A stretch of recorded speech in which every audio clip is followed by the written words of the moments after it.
Hello friends, कैसे हैं आप लोग। आइए आगे बढ़ने से पहले मेरे चैनल को सब्सक्राइब करके और इसको शेयर कर दीजिए ताकि आगे के जो भी स्टूडेंट है उनको जानकारी मिल सके और आप लोग अपने असाइनमेंट और क्वेश्चन को अच्छे से कर सके। तो आइए आज हम देखते हैं MJY 2 में ग्रह गति का क्या तात्पर्य है। सिद्धांत स्कंद में ग्रह गति के सिद्धांत का विस्तृत वर्णन कीजिए। तो पहले ग्रह गति को देख लेते हैं।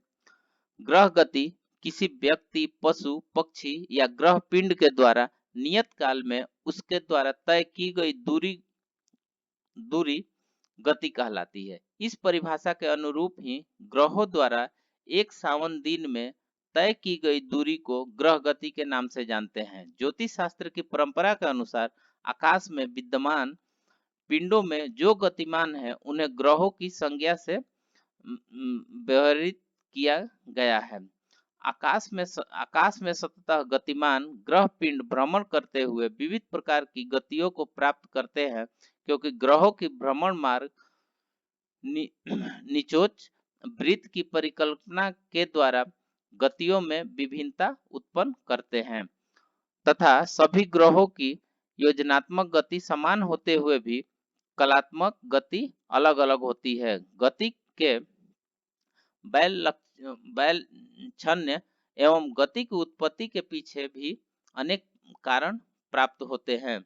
ज्योतिष शास्त्र में प्रारंभ में ही बताया गया है कि सृष्टि की निर्माण की प्रक्रिया अत्यंतर ही ब्रह्मा जी ने सतत भ्रमण करने के लिए ग्रहों को बनाया है। अतः अंत में ध्रुवों को नियुक्त किया, इसलिए ग्रह अपनी कक्षा में भ्रमण करते रहते हैं, जैसे यहाँ श्लोक में बताया गया है। उसके बाद जग दुत्पादक ब्रह्मा ने ग्रहों के साथ भगण, कीट, भ्रचक की रचना करके सतत भ्रमणार्थ समग्र राशि मंडल के मूल आकाश में तथा अंतिम रूप में दोनों ध्रुव तारों को नियुक्त किया है। इस प्रकार से ग्रहों के साथ शीघ्र गति से राशि चक्र पश्चिमाभिमुख भ्रमण करता है और अल्प ग्रह गति के द्वारा पूर्वाभिमुख गति से अपने निचोच वृत्त मार्ग में यह भ्रमण करते हैं। यहाँ दोनों प्रकार की गति को व्याख्यायित करते हुए आचार्य ने ग्रहों के पूर्वाभिमुख भ्रमण प्रसंग में निचोच मार्ग की परिचर्चा करते हैं, जो गति विलक्षण का कारण है। इसका वर्णन आगे किया गया है। इसी प्रकार का वर्णन सूर्य सिद्धांत में भी प्राप्त होता है, जिसमें सबसे पहले गति शब्द का भी प्रयोग भी आया है, अर्थात प्रवाह नामक वायु से प्रेरित होकर ग्रह निरंतर अत्यंत वेग से पश्चिम दिशा में जाते हुए दिखलाई पड़ते हैं, परंतु इसी के साथ साथ पश्चिम दिशा में भी प्रवाह वायु का प्रभाव से भ्रमण करते हुए अपनी अपनी कक्षा में सभी ग्रह समान योजना गति से पूर्व दिशा में चलते हैं। अतः इन ग्रहों का पूर्वाभिमुख गमन ही प्रमाणित होता है। अपनी अपनी कक्षा के अनुसार इनकी दैनिक कोणीय गति भिन्न भिन्न होती है तथा उसी गति के अनुसार ग्रह राशि चक्र का भोग करते हुए भगण पूर्ण करते हैं।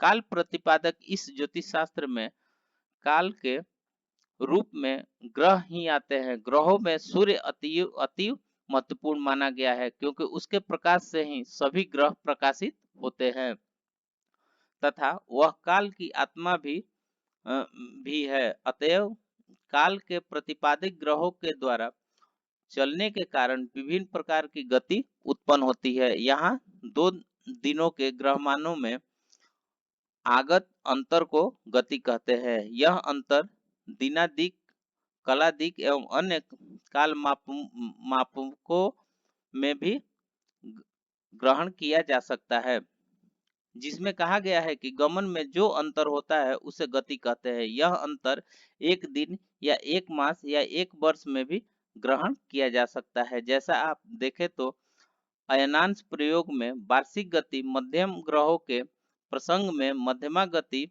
स्पष्टाधिकार में स्पष्टा गति बताई गई है।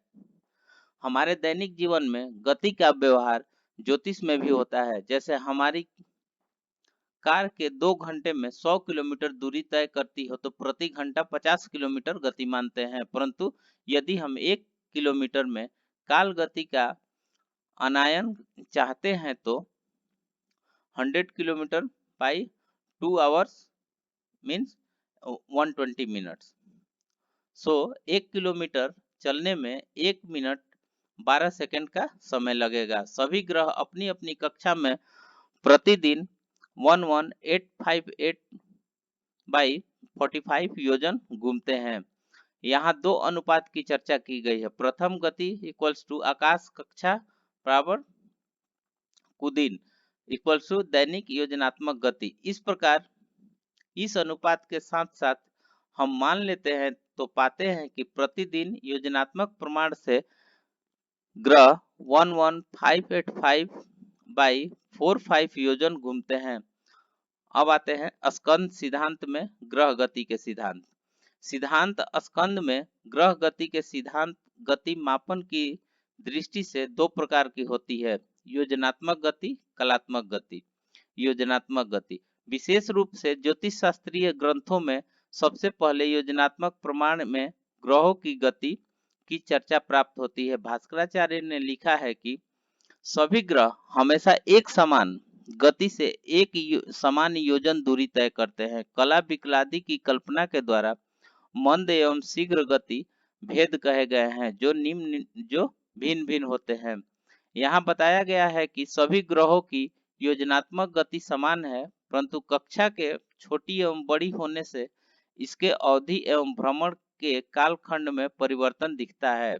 इनकी इस योजनात्मक गति को ही सर्वप्रथम प्रमाण के रूप में सर्वत्र प्रस्तुत किया गया है। दूसरा है गया कलात्मक गति। मापन की दृष्टि से यह दूसरी गति है जिसका मापन कला विकलादि प्रमाण में किया जाता है। भास्कराचार्य ने प्रत्यब्द शुद्धि के 27 श्लोकों में इसका विस्तार पूर्वक चर्चा करते हैं। अर्थात सभी ग्रहों की कक्षा में 21600 कलाएं होती है, परंतु प्रति योजन में इनका कोणीय मान छोटी कक्षा में अधिक तथा बड़ी कक्षाओं में न्यून होता है। इसी कारण से चंद्रमा से बुध, शुक्र, सूर्य, भौम, गुरु एवं शनि क्रमशः उत्तरोत्तर मंद गति क्रम से भ्रमण करते हुए देखे जाते हैं। इस प्रकार ग्रह वस्तुतः अपनी स्वाभाविक गति के द्वारा गमनशील होते हुए भी विविध प्रकार के कारक तत्वों से प्रभावित होकर गति वैचित्र्य को धारण करते हैं जो सामान्यतः उनके प्रत्यक्ष व अप्रत्यक्ष भाव के बोधक हैं। सूर्य सिद्धांत के स्पष्टाधिकार में बताया गया है कि ये श्लोक है, इसको आप लिख लीजिएगा।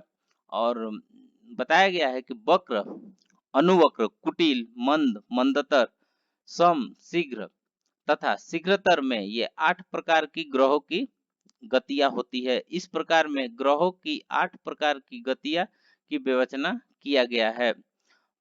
जैसे वक्र गति, अति वक्र गति, विकला गति, मंदा गति, मंदातरा गति, सभा गति, शीघ्रतरा गति और शीघ्रा। विशिष्टा गति के भेद। ग्रह गति के बहुत सारे भेद विषय एवं मापन की दृष्टि से किए जा सकते हैं, परंतु मुख्य रूप से दो प्रकार से होते हैं, मध्यमा गति और स्पष्टा गति। ग्रह गति के कारण आइए देखते हैं ग्रह गति के कारण। यहाँ मध्यम ग्रह की अपेक्षा स्पष्ट ग्रह के अंतर रूपी गति का वर्णन है। वस्तुतः यह अपनी योजनात्मक गति से एक समान चलते हुए कक्षा के बड़े एवं छोटे होने के कारण अलग अलग क्षेत्रों की पूर्ति के द्वारा कलात्मक गति भिन्न भिन्न प्राप्त करते हैं। इस प्रकार ग्रहों की अपनी गति होती है जिसको विचित्र कहा गया है। भगड़ पर आश्रित शीघ्रच, मंदोच एवं पात संज्ञक काल की अदृश्य मूर्तियां ग्रहों की गति के कारण होती है। अर्थात यही कारण है कि भौमादि ग्रहों में उनकी गतियों के कारण धन एवं क्षण संस्कार अधिक होते हैं। इस प्रकार प्रवाह वायु के वेग से प्रभावित होकर अपने अपने पातों से आकृष्ट होते हुए भौमादिक ग्रह आकाश में अपनी अपनी कक्षा के माध्यम की अपेक्षा स्थिति में आकर्षित होते हैं।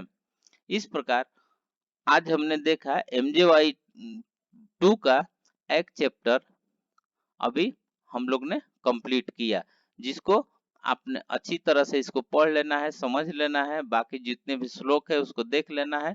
और ये बहुत अच्छे से समराइज करके इसको लिखा गया है, ताकि कोई भी टॉपिक, कोई भी वर्डिंग इसका जो मेन है वो छूटे नहीं, क्योंकि ये तो चैप्टर तो बहुत लंबा है, लेकिन इसको शॉर्ट करके रखना है कि ग्रह गति को अगर पढ़ने जाएंगे तो पूरी लाइफ निकल जाएगी।